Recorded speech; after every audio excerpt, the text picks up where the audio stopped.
People tell you that life is long. They are lying. Life is just a blink of an eye.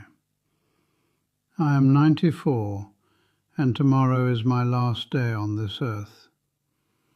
I earned a lot of wealth. I earned a lot of respect.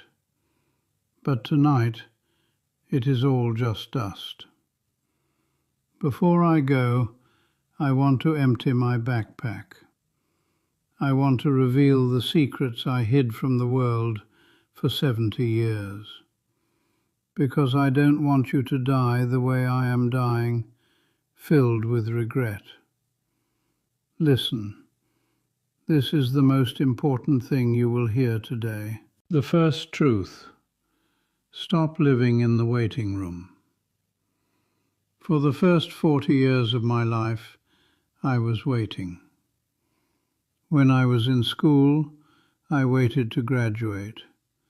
I told myself, then my life will start. When I got a job, I waited for the weekend. I told myself, then I can be happy. When I got married, I waited for the kids to grow up. When the kids grew up, I waited for retirement. I treated the present moment like it was just an obstacle, something to get through, something to survive. I was always looking at the horizon, never at the ground beneath my feet. I thought happiness was a destination. I thought it was a place I would arrive at, like a train station. But now, looking back from the finish line, I realize the terrible truth. There is no destination. The journey was the life. I remember sitting in my office when I was 30. It was a Tuesday. It was raining. I was miserable. I was just staring at the clock, willing the hands to move faster. I wanted that Tuesday to be over. I wished my life away, hour by hour, day by day. And now, I would give everything I own, every cent in the bank, every possession, just to have that rainy Tuesday back, just to sit in that chair one more time, to feel the boredom, to smell the rain, to have the strength in my legs to walk out the door. You are doing the same thing. You are saying, I will be happy when I get the promotion. I will be happy when I find a partner. I will be happy when I have more money. You are trading your now for a later that might never come. Do not live in the waiting room. The door is open. Walk out. Drink your coffee slowly today. Look at the sky. Listen to the sound of your friends' laugh. Do not wish away your Tuesdays, because one day you will run out of them. The second truth: you cannot eat your gold. I spent 50 years building an empire. I wanted to be successful. I wanted to be someone. I worked 60 hours a week. I missed birthdays. I missed anniversaries. I took calls during dinner. I told my wife, I am doing this for us. I am doing this to build a future. I gathered my piles of gold. I bought the big house on the hill. I bought the luxury car with the leather seats. I bought the expensive suits that made me look important. I thought these things added value to my life. I thought they made me heavy, significant, real. But standing here at the end, I realized something that made me laugh. A dry, painful laugh. You cannot pack a suitcase for where I am going. The house on the hill, it will belong to someone else next year. They will paint over the walls I chose. They will throw out my furniture. The car, it is rusting in a scrapyard somewhere. The money, it is just numbers on a computer screen. It cannot hold my hand tonight. It cannot tell me it loves me. It cannot comfort me as the lights go dim. We spend our lives gathering things. We act like squirrels gathering nuts for a winter that never ends. But we are not squirrels. We are ghosts in the making. I remember a specific day. I was 45. My daughter asked me to play with her in the garden. She wanted to show me a beetle she found. I told her, "Not now, honey. Daddy is busy. Daddy is making money." She looked at me with sad eyes and walked away. That memory burns me now. It burns hotter than any fire. I traded a moment of magic with my daughter for a stack of paper that I can't even take with me. If you are killing yourself for a paycheck, stop. If you are sacrificing your relationships to buy things you don't need, stop. Your boss will replace you in a week if you die. Your family will miss you forever. Prioritize the people who will cry at your funeral, not the people who will just check your replacement's resume. Build an empire of memories, not an empire of dust. The third truth, drop the shield. When I was young, I was proud. I was a man. I didn't show weakness. I didn't apologize first. I didn't say "I love you" too often because I thought it made me look soft. I built a wall around my heart. I called it strength. But it wasn't strength. It was fear.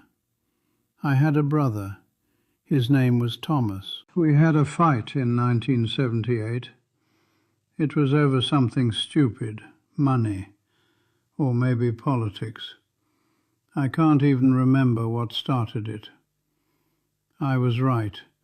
I knew I was right, and I demanded an apology. He was stubborn too. He didn't apologize. So I stopped talking to him. I thought, I will teach him a lesson. I will wait until he comes crawling back. I waited a month, then a year, then 5 years. Every Christmas I thought about calling him, but my ego stepped in. My ego whispered, "No, he disrespected you. He must call first." 10 years passed. Then I got the call. But it wasn't from Thomas. It was from a hospital. He had a massive stroke. He was gone before he hit the floor. I went to his funeral. I stood over his coffin. I looked at his face. It was grey and cold. I realized then that my rightness was worthless. I was right, but I was alone. I had wasted 10 years of brotherhood, 10 years of laughter, 10 years of memories, all to protect an ego that didn't matter. I see you doing this. I see you holding grudges.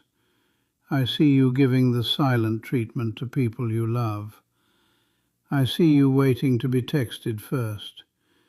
You are playing a game with time, but you don't know the rules. You think you have time to fix it later. You think you can apologize next year. You can't. The phone might not ring tomorrow. If you love someone, tell them. Today. Right now. If you are angry at someone, forgive them. Not for them, but for you. If you were wrong, say, "I am sorry." Drop the shield. It is too heavy to carry to the grave. Be vulnerable, be soft, because in the end, love is the only thing that is real. Everything else is just smoke. The fourth truth: fear is a liar. I had a dream once. When I was 22, I wanted to be a writer. I wanted to tell stories. I had a notebook full of ideas. But I never wrote the book. Why? Because I was afraid. I was afraid of failure. I was afraid people would laugh at me. I was afraid of the invisible jury. I told myself, I will do it when I am more stable. I will do it when I have more time. I am not good enough yet. So I took the safe job. I took the safe path. I colored inside the lines. I spent my life working to build someone else's dream because I was too scared to build my own. And now I am 94. My hands are too shaky to hold a pen. My eyes are too dim to see the page. The book is still inside me, but it will die with me. It will be buried in the ground tomorrow, unwritten. That is the true tragedy of life, not death, but the things inside you that die while you are still alive. The graveyard is the richest place on earth. It is filled with novels that were never written, songs that were never sung, businesses that were never started, inventions that were never made. Do not add to that wealth. What are you afraid of? Are you afraid of looking stupid? Let me tell you a secret from the deathbed. Nobody is watching you. Everyone is too busy worrying about themselves. And even if they do laugh, so what? I would rather be a man who tried and failed than a man who stood on the sidelines and wondered, what if? What if is the most painful phrase in the English language. It haunts you in the nursing home. It whispers to you at 3 a.m. Take the risk. Ask the girl out. Quit the job you hate. Move to the city. Paint the picture. Fail. Fail gloriously. Fail repeatedly. But do not stand still. Do not let fear dictate your life. Fear is a shadow. It seems big, but it has no substance. Walk through it. The clock is ticking louder now. My time is almost up. My backpack is empty. I have dropped the stones of worry. I have dropped the stones of ego. I have dropped the stones of fear. I am just a man now, naked as the day I was born. I am leaving this world, but you are still in it. You still have the gift. You have tomorrow. You have a Tuesday waiting for you. Do not waste it. Do not sleepwalk through it. Look at your hands. Wiggle your fingers. Feel the air in your lungs. That is a miracle. Do not wait until you are 94 to realize how beautiful it is. I am going to close my eyes now. I am going to rest. I hope my last words have planted a seed in your heart. Do not subscribe to this channel for me. I will not be here to see it. Subscribe for the truth. Subscribe so you don't forget. Live, my young friend. Live hard. Live fully. Live now. Goodbye.